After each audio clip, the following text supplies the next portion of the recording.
The last 7 days have been pivotal in the balance of power in the Middle East and indeed in the wider world. On the next 7 days from now may turn the future of the world itself. Has Iran established a new order, a new military strategic order in the wider Middle East? Has Iran now got the deterrent that will stop forever the possibility of the settler colonial state holding it and indeed any of Iran's friends to ransom? Is it the end for the gangster state's hegemony in the region? Do we now have a balance of force which changes the rules, changes the game entirely? Of course, it is still possible, while Netanyahu has the leverage on the Biden-Harris administration, that Israel will seek to attack Iran in response to Iran's response to the multiple crimes committed by the gangster state against Iran, not to mention against the people under its direct military occupation in Gaza and the West Bank and the ongoing genocidal massacres in Lebanon. You can see the stakes are high. It was widely trailed that long before I was speaking to you now, Iran would take out, Israel would take out Iran's nuclear facilities, that Iran's oil facilities would be taken out, that the Iranian leadership would be attacked, decapitated, with any number of its top leaders attacked and killed in the Tehran capital of the Islamic Republic. But none of those things have happened. First of all, if there's an attack on Iran's nuclear facilities, what's that rumble I heard in the Iranian desert over the last few days? Maybe it was an earthquake. Maybe it was the testing of a nuclear weapon.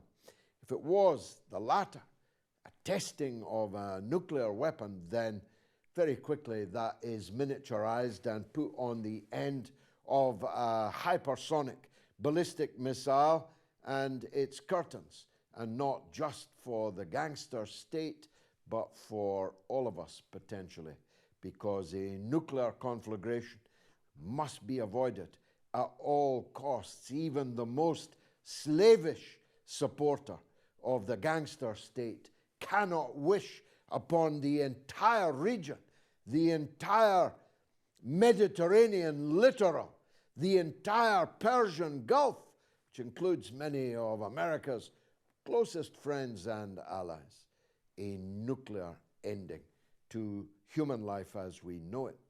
So if they attack the oil installations instead, 5 weeks, 4 weeks, 3 weeks before an American presidential election, and you can't buy petrol or diesel at any price per barrel. And if you attack Iran's leadership, who are all pretty well defended now, I can tell you, then you might as well have done the other two, because the end result will be the same. Iran will respond with overwhelming power. A taste of what Israel got last week, it will turn out to be. Iran overwhelmed Israel's missile defenses with just 175 rockets. They have thousands of rockets that they could fire in an instant if necessary. So, has Iran changed forever the regional balance of power? You've come to the right place to find out. It's Have It Out with Galloway.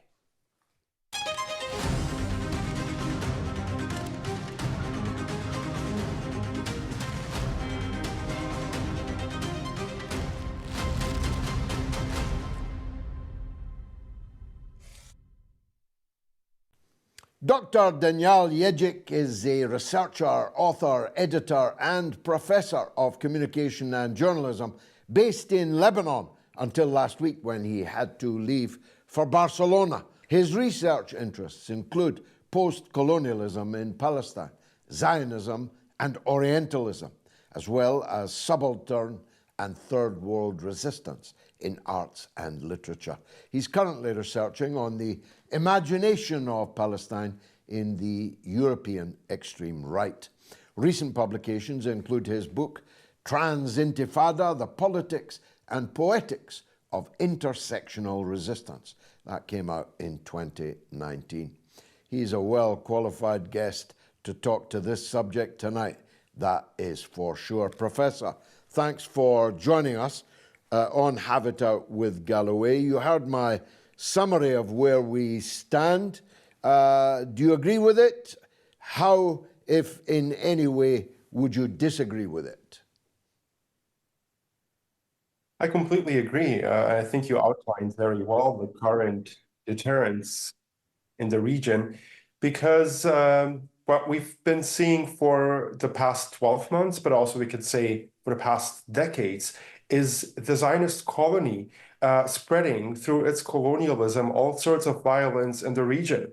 Iran and its allies in the region have been restrained and acted primarily in self-defense against this regime. So on the one hand, there is a colonial regime which enjoys the full backing of the United States and the proxies of the United States, and that is endangering the daily lives of indigenous people in Palestine and beyond.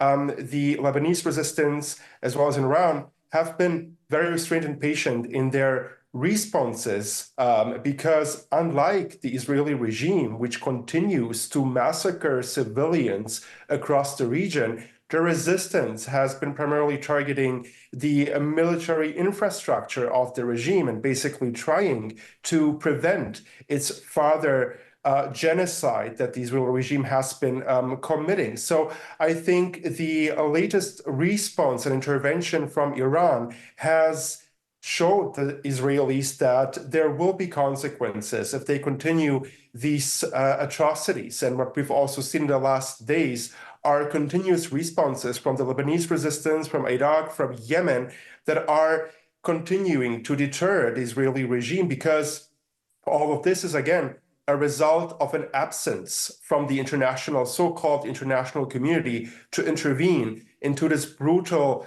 genocidal regime that the Israeli regime represents. Well, of course, the West is intervening, but it's intervening to facilitate and enable the apartheid state's genocidal behavior. The British are flying out of somebody else's country in Cyprus to fly intelligence gathering, reconnaissance flights, and also flights from Cyprus on British aircraft to directly to Tel Aviv, and the government will not say what was in the Royal Air Force aeroplanes that were making these flights. The United States involvement could not be more clear. Billions of extra dollars on top of the tens of billions already given are abundant evidence of the United States' intentions.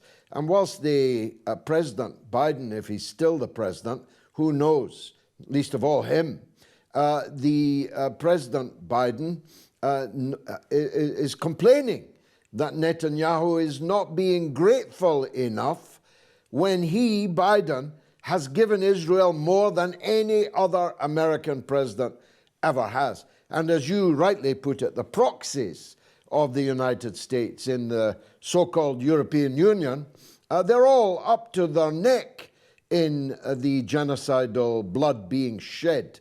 So to say that Iran has been patient is actually a bit of an understatement, if you don't mind my saying so. Many people feel that Iran should have acted more decisively, more quickly. And if they had, maybe some Lebanese, maybe some Palestinians would be alive today that are in actual fact dead. Yeah, it's a good question. And as you pointed out, there's an entire intervention from the West on behalf of the Israeli regime, because at the end, we can also put it into the equation where currently, in particular, Gaza and then the rest of the region is confronted with an unprecedented evil that has the most advanced weapons and enjoys full economic, ideological, political backing from the world's so-called superpower, the United States, and of course that enjoys full access to the imperialist media infrastructure in the West that helps it justify or at least attempt to justify its genocidal atrocities. And all of this, of course, is rooted in European colonialism, which has a history of massacring, of committing genocides and destroying everything that stands in its way. Whereas on the other side, the indigenous people of the region, including Iran, do not have this tradition. They do not have a colonial tradition. They were the targets of these imperial policies. And I think this is, in a structure and its core, the major difference here.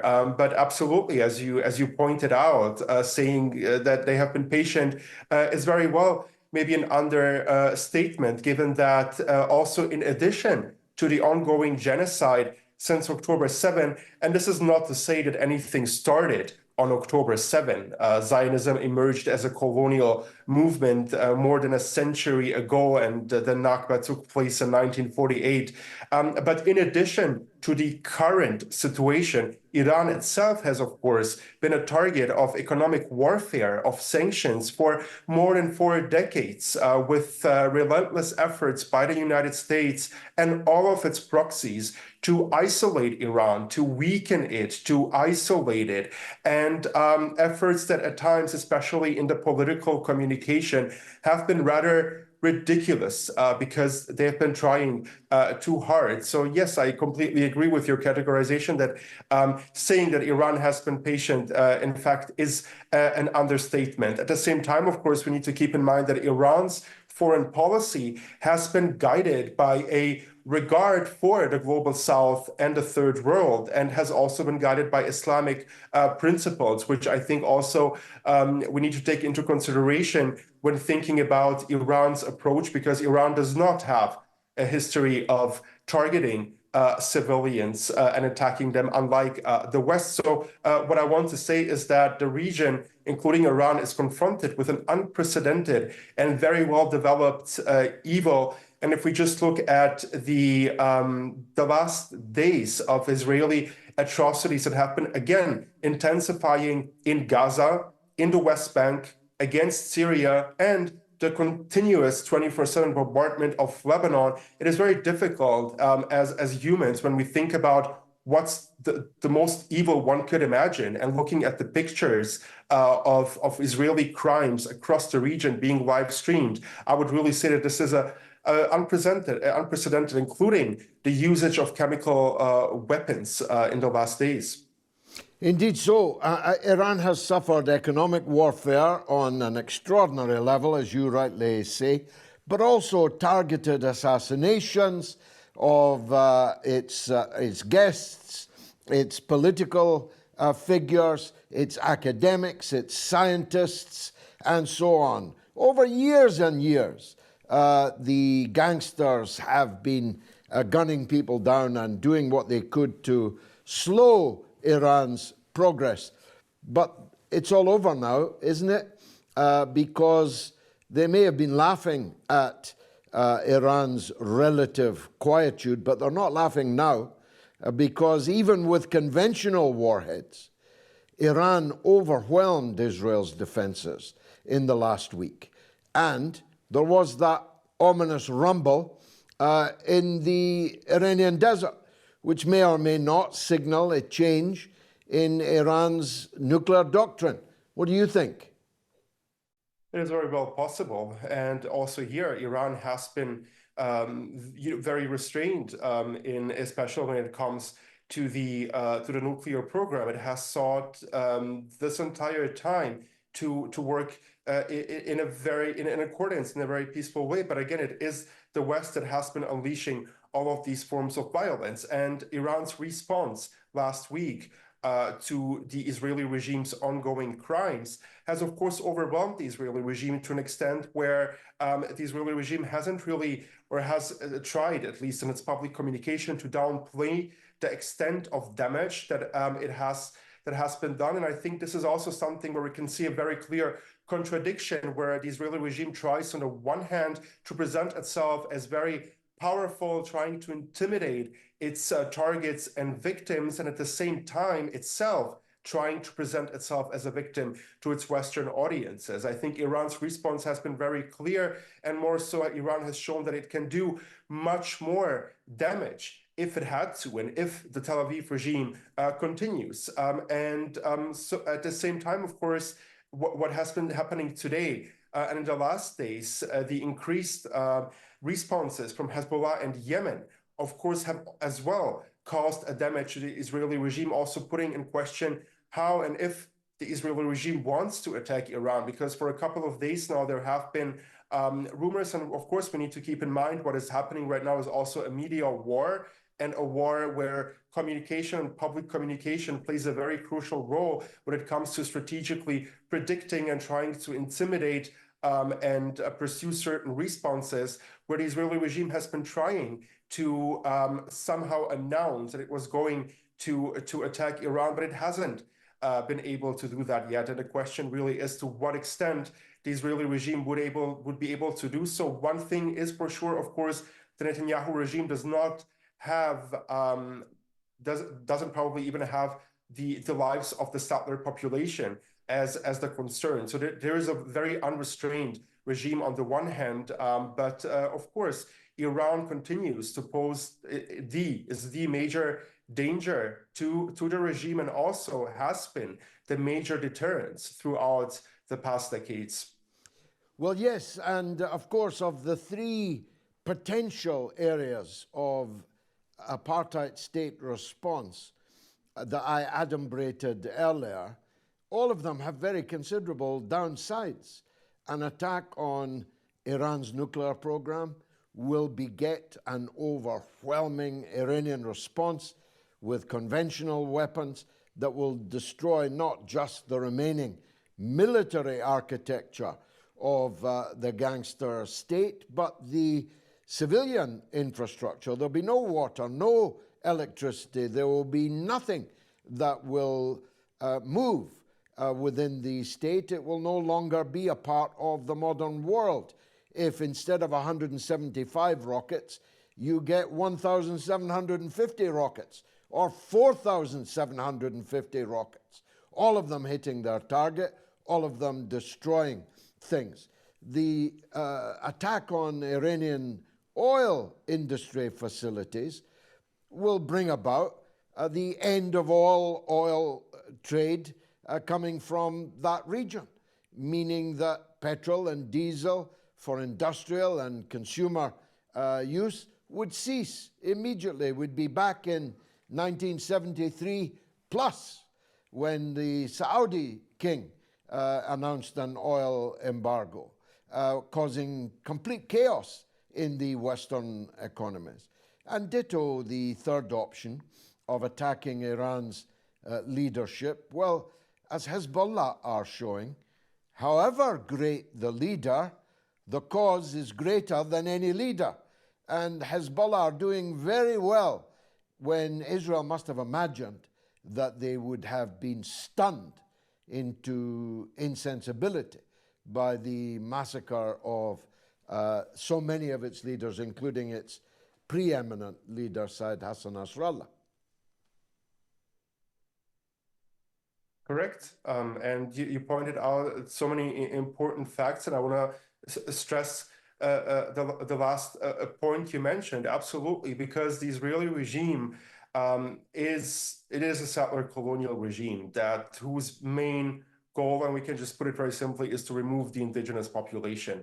It does not understand resistance. It does not understand the fact that it is confronted with people who live on their lands and who want to continue to live on their lands and who are defending themselves against the settler colonial conquest. So assassinating leaders does not eliminate resistance. On the contrary, it actually perpetuates resistance because, as you said, it is an idea. The Israeli regime cannot, as much as it can bomb the region at this point, it cannot detach the people from their lands. And this has been ongoing for several generations, while at the same time, of course, the Israeli regime and its military is fighting for a colonial ideology of Zionism that is spreading death and destruction.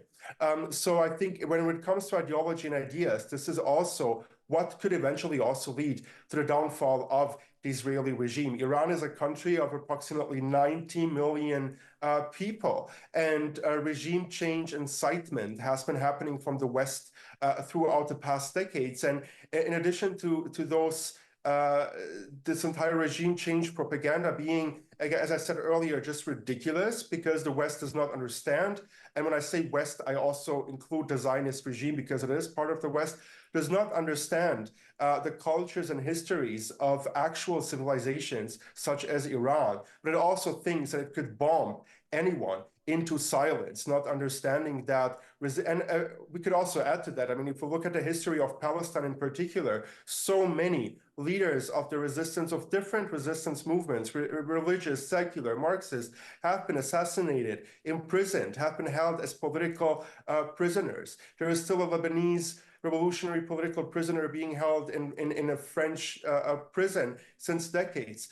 This does not destroy the cause. And I think this is the ideology, a very ignorant approach, but also the only one that the West has. And I think the misunderstanding or the arrogance and, sorry to say, ignorance and stupidity of the colonial approach is then also what puts it in this current situation where, as you mentioned, there could be an involvement of nuclear weapons. There could be a response that might not only destroy the Israeli regime, but also isolate its allies and its backers and put them even more so in a dire economic situation. We've seen how Europe has been struggling because it has so fanatically and enthusiastically been fighting the NATO proxy war against Russia by sacrificing part of its economy for Ukraine. We can see very clear parallels here with, of course, Iran being a very significant power in the region that, again, is acting from a morally responsible way, but is, of course, able to, as you mentioned, cause all of these economic damages that the West eventually has been provoking for decades. We're lucky that they're so stupid, Doctor. It's going to make them easier to defeat. Thank you for joining us on Have It Out with Galloway. Well, that was a tour de force, I must say. Let's go to the video wall and the audience who are here on the screen behind me. It's a unique feature of this show. And you can join us, haveitoutwithgalloway.com. That's how you get on this screen. Shahid Mahnavi is a British Palestinian poet, and he's in London. But more importantly, she is on the screen. Welcome, ma'am. In what ways has Iran's influence shaped the political landscape of the Middle East? And how does this impact global security? Well, in an entirely positive way, I would say. It has ended the long era of Israel being the superpower of the region, able and willing to deal out death and destruction, occupy country after country, attack country after country, eliminate political threats, secular and religious, as our guest just said. That era is rapidly coming to an end. Just by the use of 175 conventionally tipped ballistic missiles, the Israeli missile shield, the so-called Iron Dome, has been overwhelmed. And if it was overwhelmed once, it can be overwhelmed many times. And the more rockets you fire, the more you will overwhelm it. And the more determined you are to target the things that make Israel a state, the quicker you'll be able to eliminate it. So the strategic balance has decisively shifted just by the conventional. Then there is the possibility. I've said on here many times, I don't think they like me saying it in Iran, but if I was the leader of Iran, I'd already have a nuclear weapon. After all, 4 nuclear-armed powers are threatening Iran and have attacked Iran via proxy or directly. Britain is a nuclear power. It is Iran's enemy. France is a nuclear-armed power. It is Iran's enemy. The United States is mega weaponized on the nuclear front and is Iran's biggest enemy, except for the Netanyahu state, which illegally holds 200, perhaps more, nuclear weapons, illegally held, illicitly created, never subject to any inspection by any international agency, and indeed denied the existence of those weapons, denied until now by the Israeli state. So that sounds like a pretty comprehensive change in the balance of power. Added to that, you have to say that the axis of resistance is showing every single day from Lebanon, from Syria, from Iraq, and from Yemen. Yemen, imagine, the poorest country in the world, is able to bankrupt the Israeli port of Eilat, is able to effectively end shipping in the Red Sea, is able to land ballistic missiles in the heart of Tel Aviv. These are men in sandals. These are men with daggers in their belts. These are the men from the poorest country in the world. And look at how they fight. And Iran must take a great deal of the credit for the sustenance of these guerrilla fighters from all these organizations in all these countries. So Iran has remade the world, actually. We're only just now seeing it. Richard Shaw is a former Reform UK parliamentary election candidate in Stourbridge in the Midlands, where I am due to speak in Coventry, I should say. Hope you come along. Richard, what's your point of view? Well, you are, in your own words, a revolutionary, a socialist who doesn't like capitalism and who likes imperialism less, I believe was your quote. And you also claim to value free speech and religious freedoms. So what I want to know is, how do you reconcile those statements with your support for Bashar al-Assad against Syrian revolutionaries, or your support for Putin in his imperial war of conquest in Ukraine, which is, as much as he wants to say otherwise, a war of conquest, or your outspoken support for terrorist organizations such as Hamas or Hezbollah, who regularly call for the destruction of Israel and the killing of Jews? Aren't these not anti-Semitic statements? Are these not going against your revolutionary ideology? There's quite a few libels in what you've just said, Richard, so you better hope that the editor cuts them out, or you'll be hearing from my solicitors. You're not as smart as you look, I must say. When I looked at you at first, I was looking forward to an intelligent question. I was looking forward to a perspective on Ukraine, for example, that I share with your leader, Nigel Farage.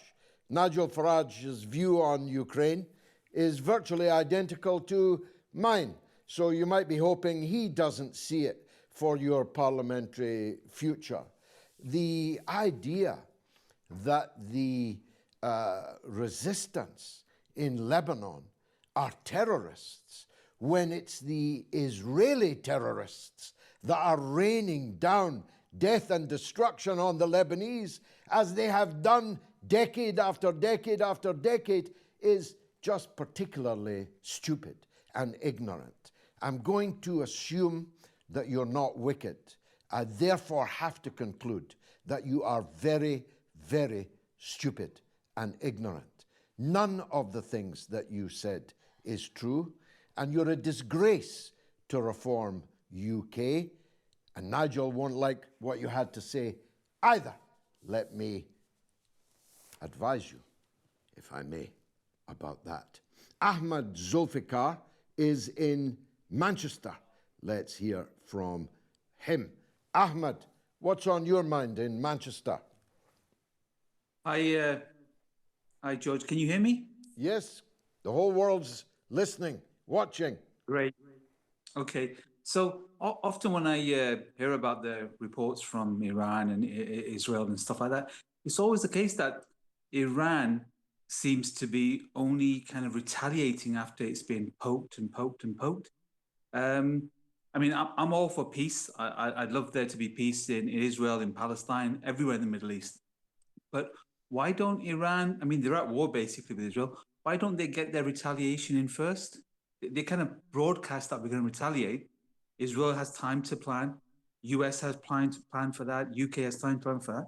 Surely they should just act when they want to act. Well, of course, there is the international audience, the third world, the global south, the BRICS and the SCO, all of which Iran is a significant part of. Never forget that the West is a dying entity. It's a comet that is burning out, despite the braggadocio of the buffoon that we just had on from Reform UK. In fact, the West represents not just only 13% of the world's population, but 9% of the world's children, and most of the money, most of the people, and soon most of the power in the world will be in the BRICS, which I shall attend, God willing, in Kazan, in Russia, about 2 weeks from now. So the comet that is petering out is the Western comet. The sun, to mix the astrological metaphor, is rising in the east, and that's not going to change. The truth is, Iran now has the whip hand. It has shown the whole world, not least Netanyahu's gangster state, it has shown that it can overwhelm with a mere 175 ballistic missiles the entirety of the so-called Iron Dome, which turned out to be made of tapioca. It is not iron, it's not a dome, and Iran can overwhelm it at any time. And that concentrates the mind wonderfully in Tel Aviv, but even more importantly in Washington. They know that if Iran lets loose 10 times that number, or 100 times that number, then Israel becomes a smoking ruin, and all the dreams and fantasies of Orientalists like the buffoon from Reform just melt away into dust. Khalil Yunus is in Idaho in the United States. Let's hear from Khalil. Go ahead, Khalil. Hello, Mr. Galloway. Welcome. I'm delighted to join you. I just have one question. I heard you saying that the UK, France, and the US are the biggest enemy for Iran. Well, I think it's the opposite. They considered Iran an enemy at the first. They considered Iran terrorist. They considered Hezbollah terrorist. They considered every resistance in the Middle East who resist the occupying forces of Israeli as a terrorist. Isn't a point now, a point of time that we can discuss again why they are called terrorists, why they are considered enemy? Because it's never for Hezbollah in Lebanon or in Iran or anywhere in the Middle East considered the UK or France or the US as the main enemy or call them out an enemy.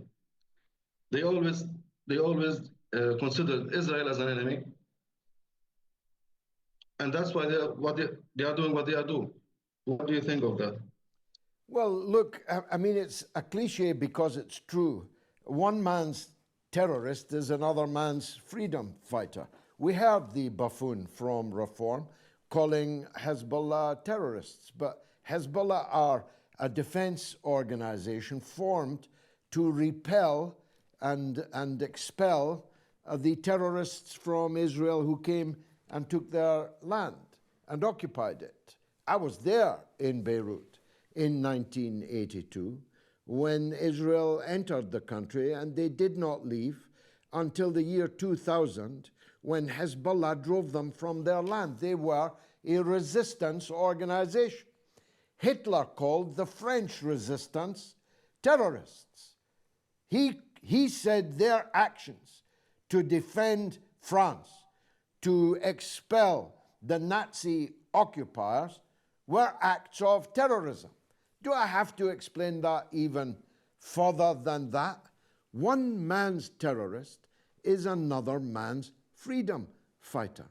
Now, the 13% of Western people include a significant number of buffoons, like the guy from Reform, but most people, even in the West, understand that these organizations never existed until Israel's occupation of their lands became intolerable. When Israel entered Lebanon in 1982, there was nothing called Hezbollah. When Israel seized Palestine in 1948, and then again in 1967, there was nothing called Hamas. These organizations formed as a result of terrorism, Israeli, Zionist terrorism. So it's a question of ontology, a question of definition. I regard the United States and Israel as rogue terrorist states. And guess what? Most of the people in the 87% of the world's population agree with me. Charlie Simpson is in Ashfield, in Notts, in Nottinghamshire. Charlie, what's on your mind? Well, Mr. Galloway, good to be on here. I mean, you've had some run-ins in the past. I think you can remember me. But yes, I've got a question for you. What's the point in supporting the Workers' Party of Britain and running it if it has no chance of power? It's just like your pointless endorsement of Dr. Jill Stein, who won't win the US election. So do you agree with the statement that you're a pointless politician? I'm so pointless, you're sat there in your mum's bedroom sending me a video message. That's how pointless I am, that you hang on my every word, that you study my political party. That's how pointless I am. Listen, Mr. Blair Jr., the parties that you support, the abortion of a Labour Party led by Keir Starmer, the party of Joe Biden and cackling Kamala Harris, laughing gas Harris, these parties that you support are the ones that are doomed. And guess what? Donald Trump is going to put a ballistic missile up your pompous backside in just 4 weeks from now. Dennis Ballantyne is in New York. See if he agrees with me. Dennis. Okay, it's nice to see you again, George. Quick reference to our common ancestry you made last time. My dad told me that we're descendants from a group called the Scotch Irish, who emigrated from the lowlands to Ulster and Ireland in the 1600s, and then to the United States and Canada thereafter. So that's a little bit of my Scottish background. Yeah, although that I kick with my left foot, Dennis. You kick with your right. You can access the meaning of that after the show. Go ahead. Okay. Very good. So what I'd like to do is draw some parallels. I'd like to make a point about the assassination, the martyrdom of Hassan Nasrallah and its relevance in this whole conversation, and draw some parallels. One is to the assassination of JFK. Both were the silencing of a powerful voice of reason, as you've, and restraint, as we've been talking about a lot here, because Iran and Russia and all of these other major powers have been doing just that, exercising restraint in an effort to prevent, the ultimate calamity here, a world war. The balance of force has changed in the Middle East, obviously. I think the point is, or an important point is, that Andrei Martyanov makes it clear in his writings and his work that Russia won the arms race decades ago. It just did not become clear until the special operation in Ukraine began, just the significance of that. So the point there is that Iran has had the power to suppress the physical power, to suppress Israel for a long time now. But it wasn't until the martyrdom of Hassan Nasrallah that the public opinion was galvanized around the world, and certainly in the Islamic world, that really did reveal the stark nature of the change in the balance of power, and Iran's willingness to exercise its power now as a result of that change. So my point to finalize it is that it was the martyrdom of Hassan Nasrallah that was the turning point, which galvanized public opinion around the world and in the Islamic world in particular, such that the change has now come. That I see as the turning point, because with the public opinion galvanized the way it is now, the willingness of Iran and the other resistance fighters to exercise their power and suppress Israel and the United States has been, I think, well, has been revealed. I'll tell you what. When Tony Benn, God rest his soul, asked Zhou Enlai, the former legendary Chinese foreign minister, what he thought of the French Revolution of 1789, Zhou Enlai replied, "It's far too early to say." So it's definitely far too early to say whether the martyrdom of such an eminent figure of Said Hassan Nasrallah will have the effect you think that it will. But I suspect that you are correct, but it will require time to tell. Actually, the martyrdom of JFK, which I mourn myself personally daily, not just because it was the martyrdom of a man, a husband and a father, and on balance a good man, but because it was the death of America. I'm with Bob Dylan on that point. America died in that nightmare on Elm Street in November of 1963. And while they found the president's brain only to lose it again, they lost his soul, and they've been searching for it ever since. Said Hassan created a liberation movement out of nothing, and he made it the significant political and military force that is taking a terrible toll on Netanyahu's invaders right now, even as we speak. The future of Islam, the future of healing the breach, or at least building bridges over the breach between Sunni and Shia Islam, that will be a longer job, but it's vitally necessary. The Western enemies of all Islam are particularly keen to accentuate such divisions as exist on a sectarian basis to keep all of the Muslims divided and weak. You really don't have to be Einstein to work that out.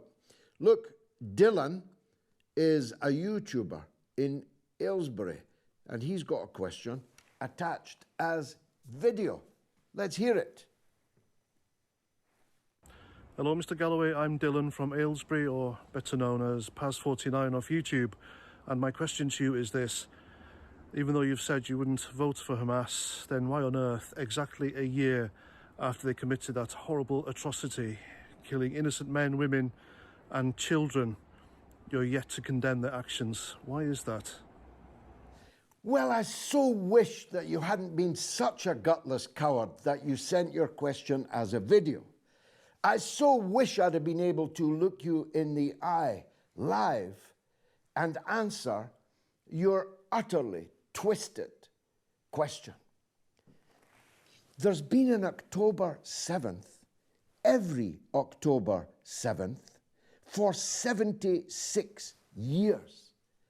October 7th was preceded by October 6th, 5th, 4th, 3rd, 2nd, 1st, every week, every day of every month of every year. For 76 years, the Palestinian people have been murdered, massacred, maimed, tortured, disappeared, imprisoned, and scattered to the four corners of the earth. Particularly, there may even be some in Aylesbury, of my knowledge. Now, the fact that you think that what happened on last October 7th is so enormously more important than what happened on all those other days is a measure of either Orientalist arrogance, that you think that Israeli blood is so much more valuable than the blood of Arabs, the blood of Muslims, the blood of Palestinians, that their children are not as worthy of your ire, albeit diffused through the cowardly medium of sending in a video. Either it is Orientalist arrogance or it is utter stupidity. And I'm going for the first option, because you don't seem like a stupid man to me. That means I'm naming you as an Orientalist, arrogant, pompous, and I can't say the last word. My wife will not forgive me. Let's take the next on the wall. Have we got another guest? Oh my goodness, we've run out of time and nobody told me. I'm very sorry to those still on the wall that didn't get their question in, but we literally have run out of time. Indeed, I have overreached my time. I hope you have found this useful. My message to everybody is, we hate the loss of innocent life, but not all life is innocent. People who have made a history out of subjugating and regularly murdering and maiming their neighbors don't get to cry when the people they've put in a concentration camp and humiliated, killed, and ruined the lives of millions, generations living in a concentration camp. Well, as the Nazis found out in Warsaw and elsewhere, eventually, you know, put people in a concentration camp, they rise up. I've been George Galloway. This has been Have It Out with Galloway. Thanks for watching.